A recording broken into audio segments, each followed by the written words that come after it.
छात्रों, आज हम फ्रॉवेल के शिक्षा उद्देश्य व फ्रॉवेल की शिक्षा व्यवस्था के बारे में अध्ययन करेंगे। इससे पूर्व हमने देखा फ्रॉवेल के जीवन इतिहास, फ्रॉवेल की किंडरगार्टन पद्धति व फ्रॉवेल का शिक्षा दर्शन। छात्रों, आज इसी क्रम में हम फ्रॉवेल की शिक्षा उद्देश्य और फ्रॉवेल के शिक्षा व्यवस्था के बारे में विस्तार पूर्वक अध्ययन करेंगे। सबसे पहले शिक्षा उद्देश्य। मैं थोड़ा फ्रॉवेल के बारे में आपको जोड़ दूं कि फ्रॉवेल का जीवन दर्शन कहता था कि बालक के अंदर या छात्र के अंदर बहुत सारी संभावनाएं और बहुत सारी शक्तियां अंतर्निहित हैं और उन शक्तियों का विकास हम उचित वातावरण देकर या उचित शिक्षा विधि देकर या एक सामंजस्य व्यवस्था प्रदान कर वो व्यक्ति के या छात्र के अंदर से निकाल सकते हैं उन शक्तियों को और उनका उपयोग कर सकते हैं। तो उनके इसी क्रम में उन्होंने शिक्षा के उद्देश्य दिए हैं। उनका प्रथम उद्देश्य है एकता या सामंजस्य का बोध। एकता या सामंजस्य का बोध। फ्रॉवेल सर्वईश्वरवादी होने के नाते फ्रॉवेल का ये मानना है कि ईश्वर सब में व्याप्त है, यानी सब जगह ईश्वर है। जीवन प्रकृति के सभी अंगों में व्याप्त एकता एवं सामंजस्य का बोध करवाना है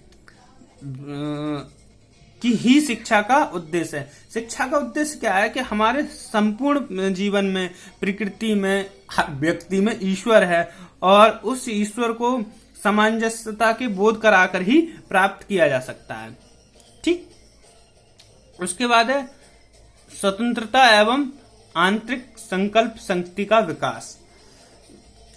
नाम से स्पष्ट है कि फ्रॉवेल कहते हैं कि हमारे जो अंदर है स्वतंत्रता के आधार पर ही हम अपने आंतरिक संकल्प शक्ति का विकास कर सकते हैं। हमें जितनी स्वतंत्रता मिलेगी और हम जितने जो निर्देशन के आधार पर अपना कार्य करेंगे तो हमारी जो आंतरिक शक्ति है उसका विकास होगा। तो उनकी शिक्षा में ये क्या है कि उनकी शिक्षा के अंदर क्या है, बच्चों को आंतरिक शक्ति का विकास करने को कहा गया है। सामाजिक भावना का विकास।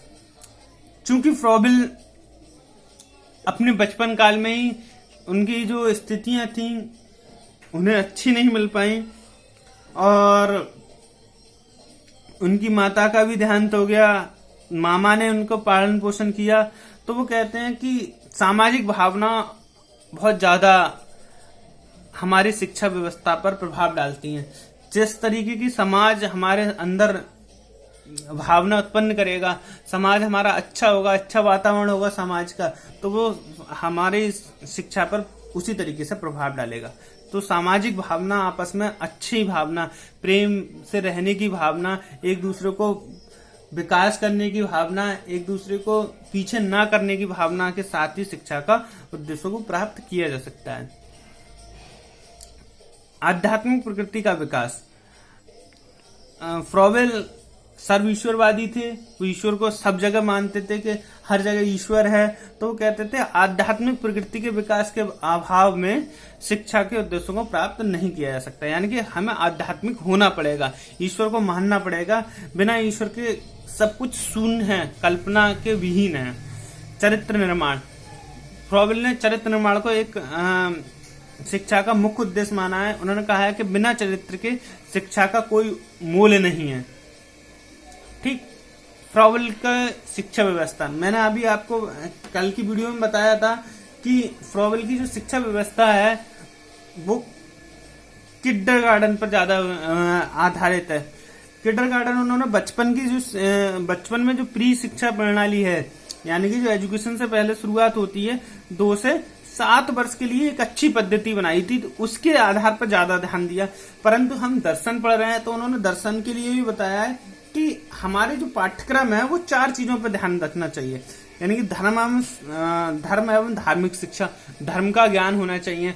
उसके बाद प्रकृति विज्ञान व गणित और जो भी भाषा जिस देश में चलती है वो, और कला से मतलब ये है उनका कि जहां जिस तरीके की कला का प्रयोग होता है।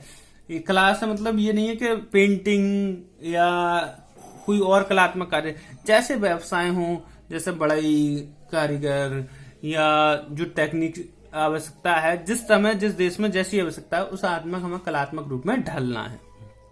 किंडरगार्टन पद्धति में आपको दोबारा रिवाइज करा दूं, उन्होंने क्या बताया था, 2 से 7 साल तक की शिक्षा व्यवस्था बताई थी।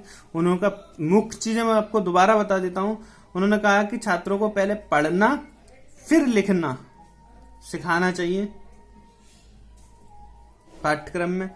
उन्होंने कहा उपहार बहुत ज्यादा जरूरी है, और उन्होंने इस चीज के लिए कहा था कि हम खेल विधि द्वारा ही बच्चों को अच्छा विकास कर सकते हैं। ठीक, क्लियर। अब उसके बाद हम देख लेते हैं शिक्षण विधि। उनकी शिक्षण विधि खेल विधि थी, आत्मक्रिया विधि थी, स्वतंत्र एवं निरंतर सीखने की विधि थी, वस्तुओं से सीखने की विधि। देखो, खेल विधि में उन्होंने कहा कि जो छात्र होता है वो मौलिक रूप में बचपन में कब आता है, जब वो खेल रहा होता है। उसकी जो प्रतिभा होती है वो खेल में ज्यादा दिखाता है। मान लो वो अच्छा खेल रहा है तो उसके अंदर किस किस तरीके की सोच उत्पन्न हो रही है, उसकी मौलिकता क्या आती है, खेल में ज्यादा आती है। तो मौलिकता लाने के लिए बालक को सर्वप्रथम स्वतंत्र छोड़ देना चाहिए, उसे खेल पर ज्यादा ध्यान देना चाहिए। परंतु अब आती है खेल। भाई, मनोरंजन अलग चीज है, खेल अलग चीज है। जैसे हमें दिख रहा है कि हमारा बच्चा, उन्हें खेल की विधि में ध्यान से कहा है कि खेल शिक्षक पर निर्भर करता है किस तरीके का खेल खिलाए। हम मान लीजिए छात्र हैं, अपने छात्रों को किस तरीके से सिखाएं। बच्चा गंदी चीज में खेलना चाहता है तो उसे वहां पे नहीं खेलने देना, उसे वो डाइवर्ट करके उसे ऐसी चीज में जो लगाना है जिससे उसका विकास हो और वो अच्छा ज्ञान प्राप्त कर सके। आत्मक्रिया विधि में उन्होंने कहा बच्चों को आत्मक्रिया विधि हो, आत्मज्ञान हो, तो उसके उन्होंने उपहार को सबसे ज्यादा महत्व दिया है। उन्होंने कहा गोलाकार, आयताकार, बेलनाकार, घनाकार, वर्गाकार तथा त्रिभुजकार आकृति के उसे उपहार दिए जाएं। लोहा, ऊन से बनी वस्तुएं दी जाएं जिससे उसका उपयोग अच्छी तरीके से किया जाए। मतलब विभिन्न प्रकार की वस्तुएं दी जाएं, उन वस्तुओं से वो कुछ न कुछ क्रियात्मक या रचनात्मक कार्य करे। स्वतंत्र एवं निरंतर सीखने की विधि, उन्होंने कहा बच्चों को स्वतंत्र छोड़ दो, वो निरंतर सीखता रहेगा। वस्तुओं में सीखने की विधि, वस्तुओं से सीखने की विधि, वही चीज इसने जोड़ दिया आत्मक्रिया विधि में उसने। तो ये वस्तु जितनी ज्यादा वस्तुओं को उनको पास रखोगे तो उनसे ज्यादा सीखेगा। जैसे हम बचपन में बच्चों को अपने क्या कराते हैं कि छोटे छोटे बच्चे होते हैं, आज के टाइम में हम देखते हैं छोटे छोटे बच्चे होते हैं 1.5 साल 2 साल के, हल्के हल्के बोलना सीखते हैं, तो उनसे कहते हैं बेटा नोजी कहाँ है, आइज कहाँ है। तो वो कहता है वस्तुओं को ज्यादातर यूज में लाना चाहिए। अध्यापक, उसने कहा अध्यापक कैसा होना चाहिए, माली की तरह। जो छात्र कैसा होना चाहिए, अविकसित पौधा होता है, उसे काट छाट कर वो सही करता है माली। तो जो उसने पौधों की तुलना छात्रों से की है और माली की तुलना अध्यापक से की है। और विद्यालय ऐसा बगीचा समाज का लघु रूप होता है।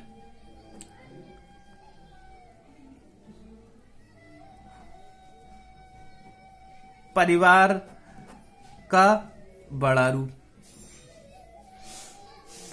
उसने विद्यालय को समाज का लघु रूप और परिवार का बड़ा रूप बताया है कि परिवार को इस तरीके से जोड़ना है। विद्यालय को बच्चा परिवार का ही एक बड़ा रूप माने तो बच्चा का अच्छा विकास हो सकता है। और विद्यालय को बगीचा की संज्ञा दी गई है। अनुशासन, उन्होंने कहा स्वतंत्र अनुशासन होना चाहिए शिक्षा के निर्देशन अनुसार।